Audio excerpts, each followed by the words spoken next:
Please can you remind me if you'll be so kind, staring out into space, asking God to hear my case, trying to think of all things past. How long will my memory last? The purple angel, purple angel, purple angel, you're next to me.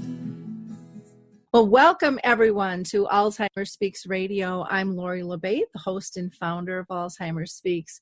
For those of you that are new to us, I'll just give you a little bit of background. Basically, Alzheimer Speaks was started due to my own mother living with the disease for 30 years. Changed my life, changed my career, and I absolutely adore and feel honored to do the work that I'm able to do here. Bottom line, Alzheimer Speaks is an advocacy-based company providing multiple platforms to shift our dementia care culture from crisis to comfort. We're also known as a media outlet in this industry as well. We believe that by joining forces and sharing knowledge and just having these everyday conversations about life with dementia, that's really the only way we're going to get rid of the stigmas attached to memory loss and help people, both those diagnosed and those caring for them, continue to live fully and purpose-filled lives. At our core, Alzheimer Speaks believes that collaboration is the only way we're going to win this battle against dementia. And I know that it's working thanks to each and every one of you. You see your clicks, your likes, and your shares of the variety of resources that we have. Well, you have gotten us named the #1 influencer online according to ShareCare and Dr. Oz for Alzheimer's. We've also been recognized by Maria Shriver as an architect of change. And so we really appreciate you pushing out information to your Pinterest peeps, your Facebook friends, your LinkedIn colleagues. It's just so critically important that we all work together. You see, the information that we push out really, Alzheimer Speaks is only a small portion of that. It's everybody's content that is important. Everybody needs to have full access to all the variety of resources that are out there and available to us. And today, that doesn't have to be in our backyard anymore. It can be overseas, and it can still help us through the internet. And so we just adore the work that we do here. And, maybe you as a listener might be our next guest. We interview people with dementia. We interview families dealing with it, business professionals, authors, movie directors, singers, songwriters. We've had Harvard research on the show, advocates. Everybody's opinion counts because none of us are driving change alone. We all affect one another, and we all need to work together. So if you're interested in being our next guest, please reach out to me through alzheimerspeaks.com, and I would love, love, love to have the chance to chat with you. Now, before I introduce our guest today, which I'm really excited to have her on, she is just a wealth of information and lives right here in Minnesota and is a colleague of mine that I highly respect. I have to talk a little bit about our dementia-friendly cruise that we just came back from. We were gone November 11th through the 18th, and we just had a spectacular time on the Caribbean.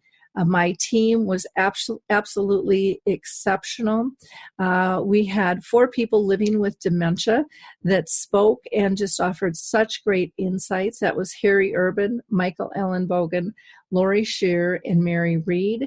And then we had Cindy Lazinski, who is an RN who heads up a dementia-friendly community in northern Colorado, and Becky Watson, who is a music therapist, and myself for the educational program. The bonds that were made and the laughter that occurred during this cruise and the learning that was taken away was absolutely amazing. And so I thank everybody for taking the risk to be the first on our dementia-friendly cruise. I also have to thank our sponsors. Elite Cruises and Vacations, the Purple Angel, John Hopkins for donating the 36-hour day and a loving approach to dementia care. Brightview Senior Living donated Cruising Through Caregiving by Jennifer Fitzpatrick. The American Senior Magazine, Free to Go Mobility, and Anita Jader, photographer, was with us. And then Calendar Cards donated 3 different systems, as well as, if you didn't know, if you're looking for a memory cafe, they have an absolutely easy directory to work with.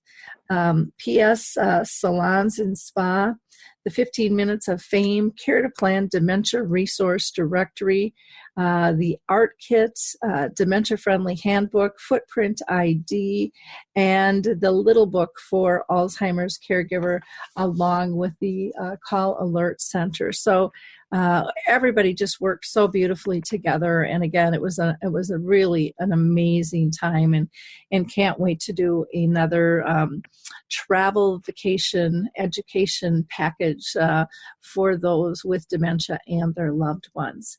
Now, today we're going to have a great conversation, and one that I think so many people struggle with on long-term care. Our guest today is Deb Newman, and she truly is a pioneer of long-term care insurance in the industry. She's the founder of Newman Long Term Care, which is one of the largest and most successful long-term care marketing organizations in the country. Her focus is on helping people understand that planning ahead will allow them to finish life well. She is nationally recognized in the long-term care industry, and she frequently speaks to insurance and financial services, government groups. I mean, the list goes on. She has been on a multitude of media. She has won some fabulous awards, the Hot 100 in Insurance, the Top 25 Women in Business, and she has also been on the power list of who's who in long-term care insurance, plus so many more. Her leadership in this industry has just been phenomenal, and it's an honor to have Deb with us today because she is, like I said, so well respected in the industry. So thank you, Deb, for taking time to be with us today. Oh my gosh, it's an honor for me as well, Lori. I just am blown away by your accolades as well. So this is going to be a fun conversation. I think so. This, dementia is just growing significantly out there. Long-term insurance is something that is talked about, but I think there's a lot of fear wrapped around it. And, how do we help people find the right plan and understand what it can really do for them? Well, I think first of all, we have to kind of get rid of the myths that surround long-term care insurance. And boy, I know you're helping with one of them, and that is talking about where care is actually received. And so I know your listeners know that 80% of care is delivered in our homes. Mm-hmm. But I don't know if people realize that long-term care insurance pays for that care to be delivered in our homes. And so that's one thing I want to make sure that people understand, and that is that long-term care insurance, yes, it pays for care in a nursing home. It pays for care in an assisted living facility. It pays for care in memory loss homes, but it also pays for care to be delivered into our own homes. And so, when we put a plan in place today, we don't know how we're going to receive our care 20 years from now, 30 years from now, but the policies are comprehensive in nature and will allow for us to make the choice of how our care is delivered at the time we need it. And that is so nice because, I've heard horror stories, and maybe these are just unusual cases, but where the terminology has changed in the industry, where there wasn't, let's say, memory care units. And so they wouldn't cover that. They'd cover a nursing home, but they wouldn't cover memory care specific. Right. So I think, like anything, you do have to understand what the coverage is, but I will tell you that any plan that people would be looking at today is going to be very comprehensive in nature. And, Lori, we sometimes learn the most and we experience this ourselves. And as you might guess, I have 2 sets of parents. My mom remarried, and my dad remarried, and they both were married for 50 years. My mom and stepdad passed away, and they did use their long-term care. And my dad and his wife are now both receiving care. And so what I've learned through helping them helps me to advise people better. But their plans that were bought over 25 years ago, my dad's 95 years old, and his plan was put into force over 25 years ago, and it covered assisted living and home health care. So, most people think, oh, if it's that old, it must really be, stricter language, but it really isn't. His policy is crazily comprehensive. And so, don't be scared off by that. If one of your listeners has a really old policy and they want to review it, if they reach out to you, Lori, we can probably help them to review and understand what they have. But Okay. People looking for insurance today, the plans are really comprehensive. Okay. Well, that's good to know, because I know that some people struggle, and part of it might be too that, insurance is complicated. There's a lot of clauses in these forms, and just trying to understand what is covered and what's not isn't always easy for the layperson to do. And and then we also know that, probably a week after someone buys the insurance, I don't even remember what they have. And that's not due to dementia. That's just due to human nature. So, I think it's probably wise to dig the policies out of your file cabinet and review it with someone so you understand what you do have. And as important as anything, making sure that your family understands what you have, because if they are evaluating what kind of care setting that they want you to experience if you have dementia, it would be really helpful if they knew before they started that research what the policy would pay for. Yep. So I think it's important for your families to know what kind of coverage you've got as well. Yeah, well, and on Tuesday, I just had a guest on, John Broderick, and he has something called My Life, My Wishes, which is kind of it's almost like a bank vault on the internet for all your important documents. This would be a great place to make sure that is there, along with, healthcare directives and all of that kind of stuff too. It's just such a critical thing to address. Now, I know, with most people, what I hear is that they wait almost, they think it's too long. And I probably shouldn't say too long, because you'll be able to tell us. But a lot of people think, well, it's just going to be too expensive for me now. I should have gotten it when I was younger, but I couldn't afford it. And, or they have all the excuses, or I didn't know about it. I didn't think I'd need it. What do you see as most common with people, and how can we make this the most affordable for them? So first of all, your listeners are often dealing with someone in their family that already has dementia. And so these are the folks that really, really, really understand the importance of having a plan in place.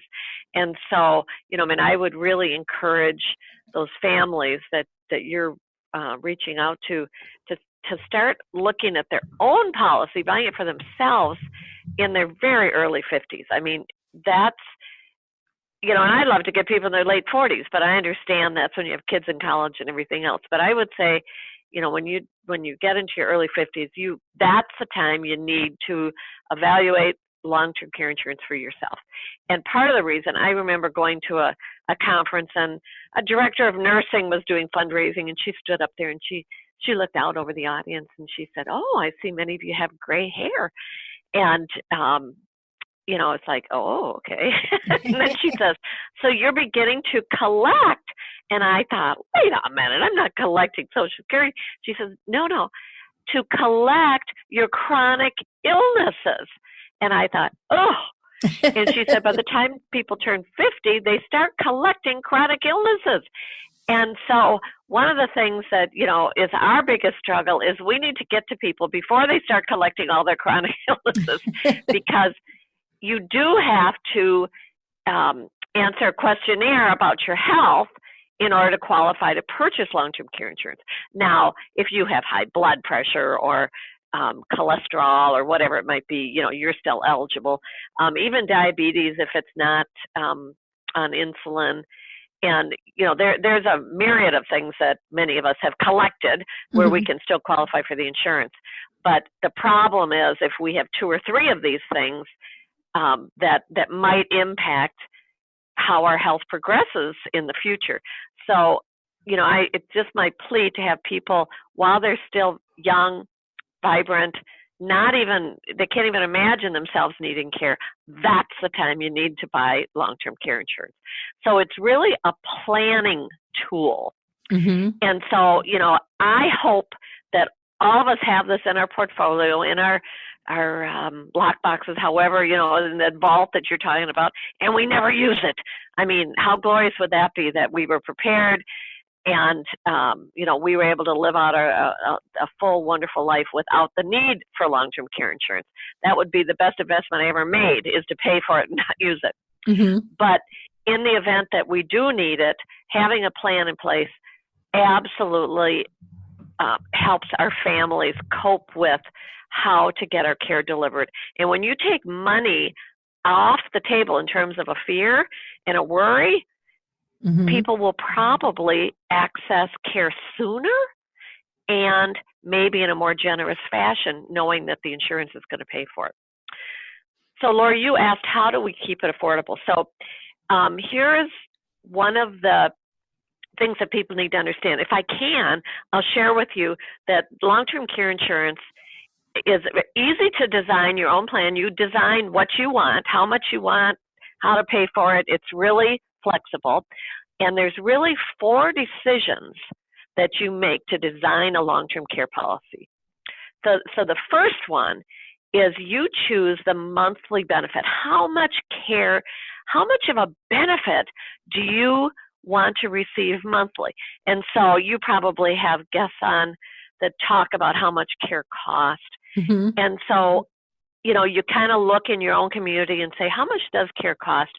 And if we look and say, gee, 80% of care is delivered at home, and most of your listeners, my guess, in the early to even late stages of Alzheimer's, they're being cared for at home. And so, and that home care is not necessarily 24 hours a day. If somebody could have care like 40, 45 hours a week, wouldn't they consider that to be a blessing, Lori? Yep, that respite, yeah. So let's assume that maybe we said, okay, how much does it cost for home care for 45 hours a week? And on average in Minnesota, but all the way across the country, it's probably in the neighborhood of about $5,000 a month.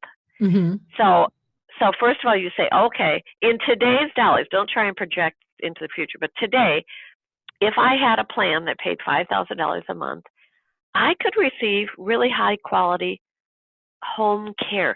$5,000 a month, that's like hiring somebody that you would pay $5,000 a month to care for you. So, I mean, that's a $60,000 income. That's probably fairly good care. So if you said, okay, and maybe you only need $4,000 a month, whatever you choose. So you pick this monthly benefit.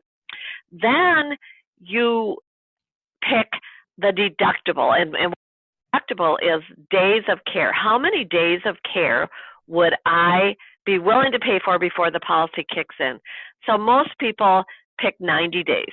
So you would put like a 90-day waiting period on your policy. Mm-hmm. So you have a 90-day waiting period, and then you have to pick how long will it pay for. So will it pay 3 years? Will it pay for 4 years? Will it pay for 5 years? You pick a length of time that the policy will continue to pay once you go on claim. Mm-hmm. Lori, I'm going to put my phone on speaker because it's beeping, and I think maybe it's I need to adjust this. Okay. Can you hear me okay? Yep. Sure can. Okay. All right. So you pick this period of time, but you might also call it a maximum benefit.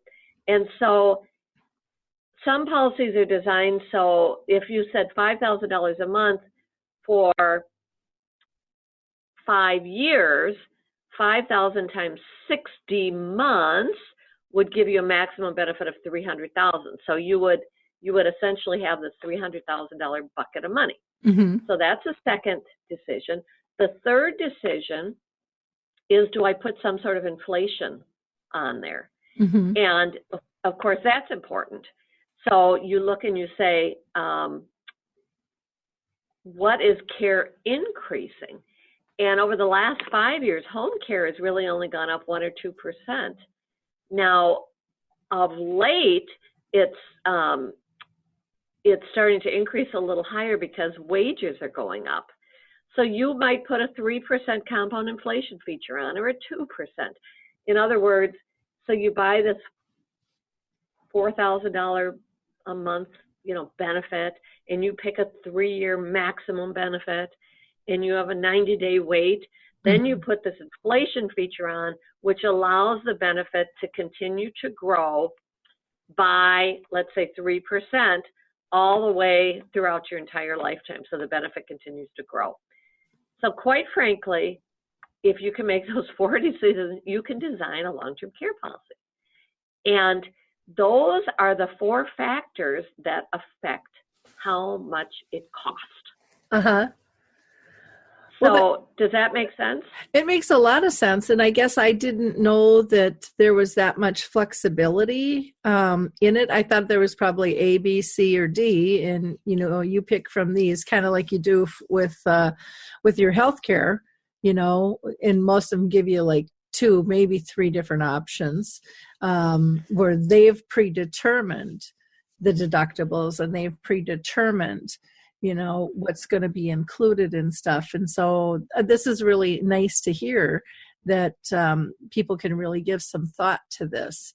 And right, so that they can afford it. Mm-hmm. And the other thing, there's one other feature that we love adding to people's plans if they're married, and that is that we call it shared care. Uh-huh. So let's say that it's a husband and wife that's 50 years old, and goodness gracious, hopefully they're not going to need care for 35 years.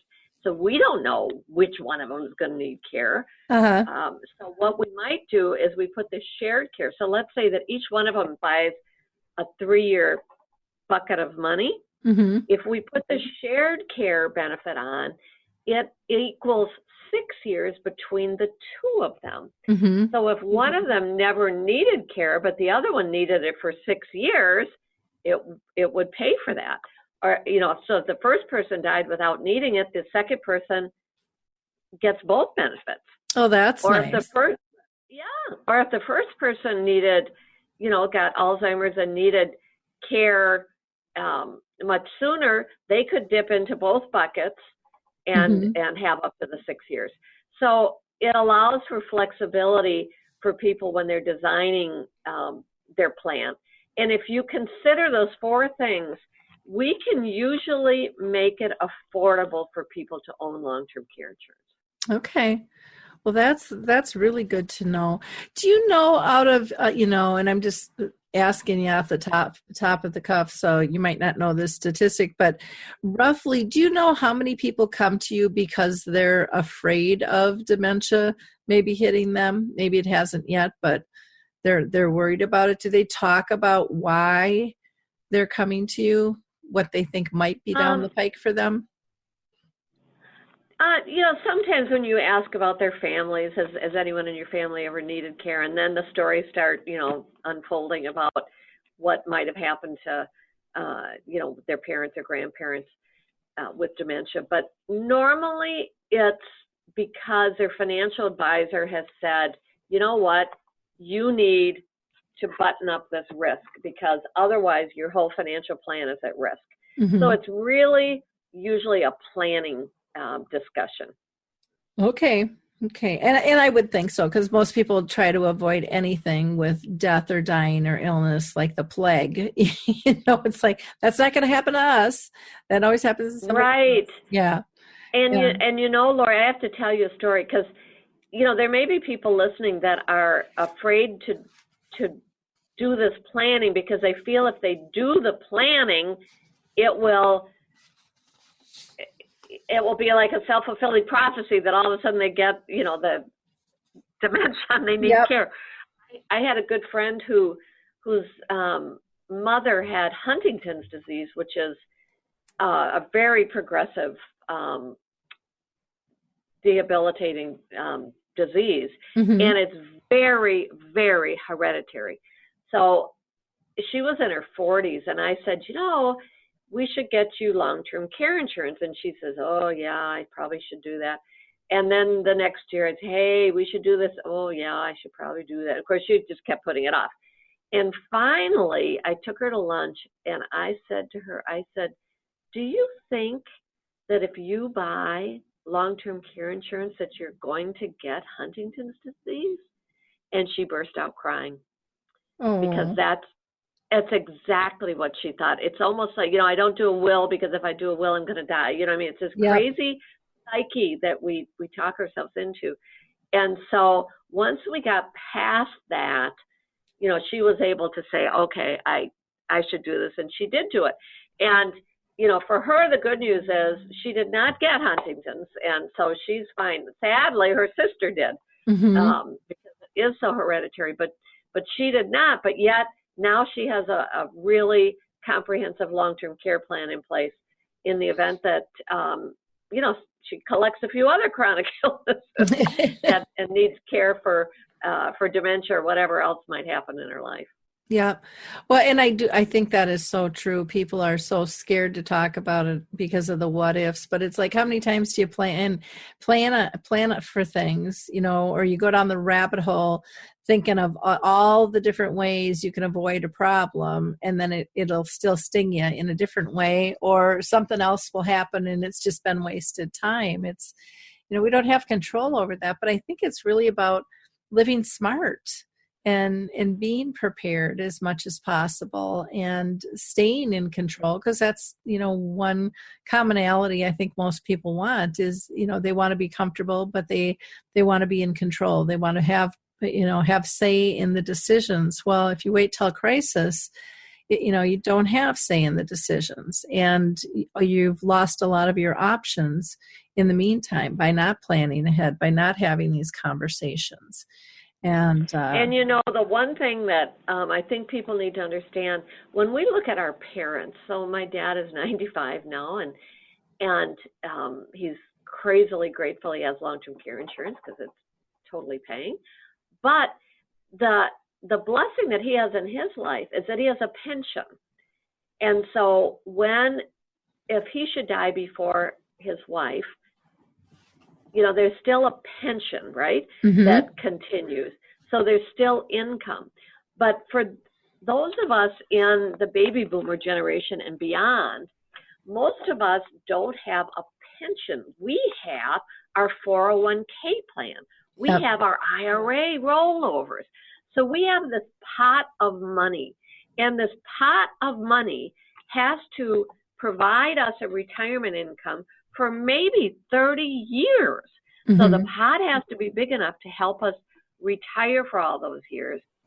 But in addition to that, that's the same pot that we have to dig into if we need long-term care, if we need to pay for care.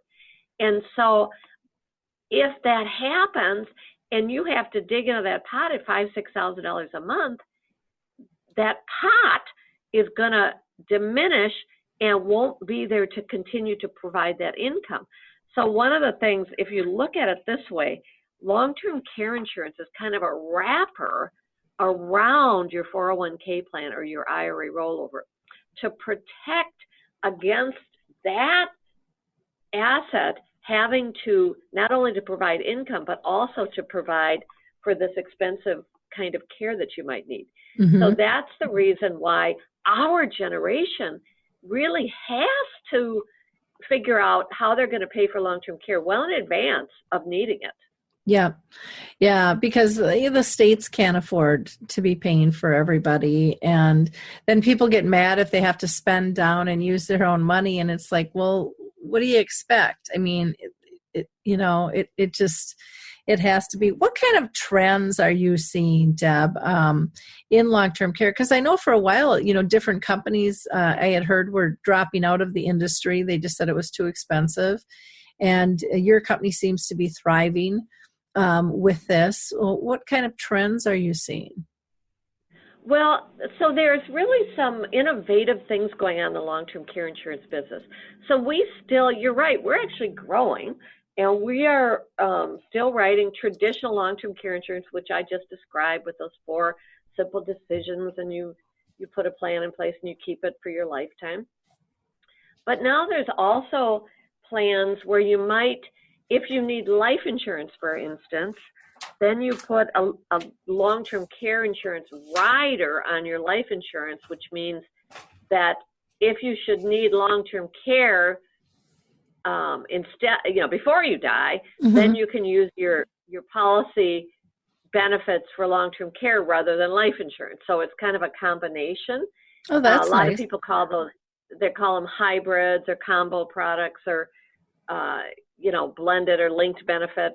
And so we do an awful lot of that kind of business. Mm-hmm. And that also answers the question that a lot of people ask and say, well, gosh, what if I never use this? Mm-hmm. And like I said, it'll be a blessing if we don't use it. But if you have it in combination with life insurance, if you don't use it for long-term care, then it pays a death benefit. Mm-hmm. Okay. So your family would receive that. So there's a lot of innovation in those kind of products. And, we have all of the broker, the insurance companies that sell long-term care insurance to the open market. We carry all those companies. So if somebody comes to us and says, okay, help me decide what we should do, we will shop the market and look at all these alternatives and allow people to kind of, we interview people enough so that we can guide them so they're not having to figure this out on their own. And then, we help them create a plan that works for them. Well, that's wonderful, because it could just get overwhelming, especially when it's something you don't really want to face to begin with. You've got that discomfort from the get-go, and then you get into the thick of the paperwork and trying to compare things. And when people are stressed, it's a little bit more difficult to be able to, I think, to do that comparison. And so finding a company that you believe in and trust to guide you is huge. Is absolutely right. huge. And we actually we do business in all 50 states. I mean, we're probably one of the largest long-term care insurance agencies in the country, because it's actually all we do. We don't carry other kinds of insurance. We just carry long-term care insurance solutions. And so, because that's all we do, it reminds me of an ad I used to hear, that's all I do until I do it really well. But, I really believe that when you focus on something, you really develop that expertise. So we love helping people with this. And, I just feel like it's one of those things that cross it off your list and then have the peace of mind knowing that you have this taken care of. Mm-hmm. Well, and in fact, I had I was going to say, Laura, I had an attorney come up to me after I'd spoken in front of a group of attorneys, and she says, Deb, you didn't mention the reason my mother bought long-term care insurance. And I said, oh my goodness, what did I miss? And she said, my mom had quite a bit of assets. She had like $600,000. And so she could have paid her own way into any kind of care facility in the future, but she bought long-term care insurance. And she said after she bought the insurance, she started gifting to grandkids. She started taking expensive vacations. She started spending her money because once she had this risk taken care of, she had the peace of mind to start really enjoying the money that she had accrued. And honestly, that is so true. Mm-hmm. Yep, I can see that because people have pinched those pennies for so long, and once you know that you're going to be cared for, you can, like you said, you can start gifting, you can go on trips, you can travel, you can start living life because you know now you're going to be okay. And one of the things that I've seen so much with our older generation is they don't like to spend their money. They're always saving it for a rainy day, and the kids are screaming, "It's a rainy day!" But to them, it's not because they've been through some really, really significant hard times. And you know what, Lori, that reminds me as well. So one of the things I talk to people about is permission, because what we have done with our, life partners is, you just kind of make a commitment to each other over time that, you'll be there and you'll take care of them and don't worry, I've always got your back, I'm there, and a lot of people don't even realize that they're doing caregiving. And I bet you talk about that on the show, where people start little by little, together they're kind of a good team because one of them is forgetful, but the other one is physically more able, so Yep. You have these two that work together to care for each other. But what happens is that we start diminishing the health of the healthy person. And so one of the things that I talk about is, look at, if you own long-term care insurance, I want you to turn to each other right now. You're 50 years old, you just bought this insurance, and you have no health problems. But you turn to each other and you give each other permission that when the time comes, I give you permission to hire someone to help take care of me so you don't have to be the one delivering the care. And I will tell you, it doesn't matter whether you have $1 million or $10,000. The person at home still feels this responsibility to be that caregiver.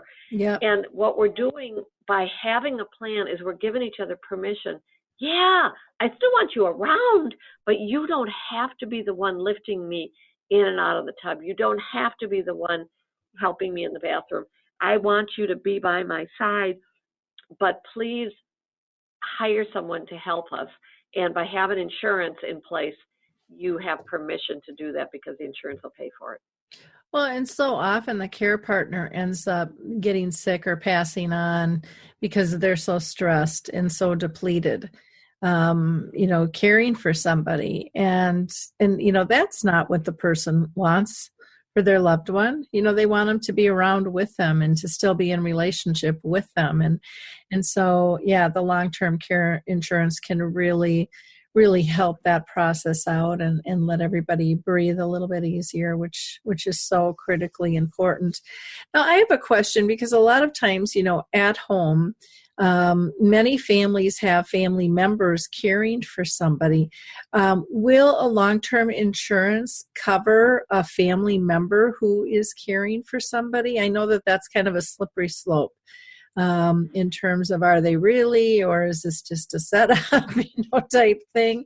But that's a question I hear a lot from people. Well, their granddaughter, is going through college, so this is a way that could help her through school, but also help grandma, if she's watching that person. Well, so if that's the plan, so you're, again, 50 and you're looking to the future and that's how you want your family to be able to provide your care. There are policies that will allow for family members to deliver the care. I will tell you that very few options exist for that. But if that's important to somebody, they need to tell the advisor that's helping them, that's their goal, so that we find a plan that allows for that. And I can think of a couple of the policies that combine with the life insurance that have language in them that pays for the benefit in a way that would allow for family members to deliver the care. So it does exist. Okay, because I've heard some that do and some that don't, and others say, well, the family has to get certified in some kind of fashion and before they'd be able to pay. And so I thought, well, right. And so if you're probably dealing with people that already have long-term care insurance, and now they're wanting to have that as a solution. Mm-hmm. Because if they bought one that doesn't do that, it's not going to do that. Yeah. It's going to require that you hire an agency. But so when we're designing them to begin with, that would be important to know. The other thing I want to share with you that people often forget is that our government wants you to own long-term care insurance, so they have incentives in place for tax advantages if you buy long-term care insurance. So I think 29 states have a state tax incentive. For instance, in Minnesota, we have a $100 tax credit if you own long-term care insurance. And, Mm-hmm. If your premium is $1,500, well, then $100 that's a pretty good discount off your policy that the state would pay for. And then the other thing is it may be deductible depending on how you pay your taxes, or if you are self-employed in any way, it's probably going to, in some fashion, be deductible on your taxes. Okay. So make sure that as you evaluate long-term care insurance, that whoever's helping you can help you understand if there's any tax benefits for helping to pay for the premium. And your HSA, if people have an HSA, Mm-hmm. they can use benefit dollars that are inside their HSA to pay for their long-term care insurance. And then, of course, that makes it tax-free. So that's another way to pay for your long-term care insurance. And can you just, for listeners that don't know what an HSA is, can you just clarify that for them? Not everybody. Thank you. Yep. It's called a health savings account. Mm-hmm. And now a lot of employers that are offering long-term care offering health insurance might have like this big deductible. Like my health care plan with my company has like a $3,000 deductible. So in other words, if I need to, go to the doctor, I have to pay for the first $3,000 before the policy pays for my care. But if I had something catastrophic, of course, they would pay. So, Mm-hmm. This is health insurance. But they allow me to then set up a HSA health savings account that I can deposit into that health savings account an amount, there's rules around this, but an amount like equal to how much my deductible on my health insurance is. So in that case, maybe I could put $3,000 a year away into my health savings account. So if I ever did need health care, I could access my own little health savings account for my deductible, and then the policy would pay after that. So you can also use dollars out of that savings plan that you've set up to pay for your long-term care insurance premium. Mm-hmm. And then the money that you put in there, Lori, into the HSA is fully tax deductible on your federal taxes. So if you don't have one of these, it might be worthwhile to investigate to see if you're eligible. Mostly it's before you're 65, though. I don't think you can do it once you're on Medicare. Mm-hmm. But while you're working, you can. Okay. Well, that's good to know. Anything else that you want to cover that we haven't covered? This time just blows by so fast when we're chatting on this stuff. Well, I just, for me, the reason that I'm passionate about helping people around this decision is because the need for a long-term care plan is not about I shouldn't say it's not about, it is about the person that needs the care. I get that. But it's more about their family. And by having a long-term care insurance plan in place, it saves your family the stress of how are they going to pay for care, and it saves the caregiver's health by being able to hire somebody. So for me, having long-term care insurance is probably one of the most generous planning tools that we can do for the people that we love. Mm-hmm. Because if we have a plan in place, we're going to be taking care of the people surrounding us, the people that we love the most, that would otherwise end up having to deliver the care or have to use up all of our assets, so there's no assets left for either the person we love the most in the world, our partner, or to pass on to our kids. And the other thing, Lori, that I've seen studies indicating, if people retire earlier, and there's been studies done about, how many people retire earlier than anticipated. And now, since the economy's gotten better, it's rising again where people are retiring earlier. But then you dip into the reasons why people are retiring earlier. And I've seen studies that indicate over 50% of the people that retire earlier than expected are doing so because of a health care reason. They cannot work anymore. Yeah. And 20% of people that retire earlier than anticipated are doing so because they're caring for someone else. And so what this tells me is that this need for long-term care is cascading down into the next generation of people. So if that's like a 60-year-old daughter who is having to quit her job because she's having to take care of her parents, which she probably is willingly doing, but now she's not able to continue to put into her retirement fund for her own retirement. So having to take care of someone else impacts the next generation. Yeah. And so that's what this is all about. It is about having a plan in place for yourself as a generous thing to do for your family, not only your spouse, but also potentially your kids as well. And that's why I hope that people will bite the bullet, if you will. And I know it's not an easy topic to even think about that we would ever need this, but just get a plan in place. Start with a small plan, add to it later, but get something in place so that your family knows that they can dip into it if you ever needed care.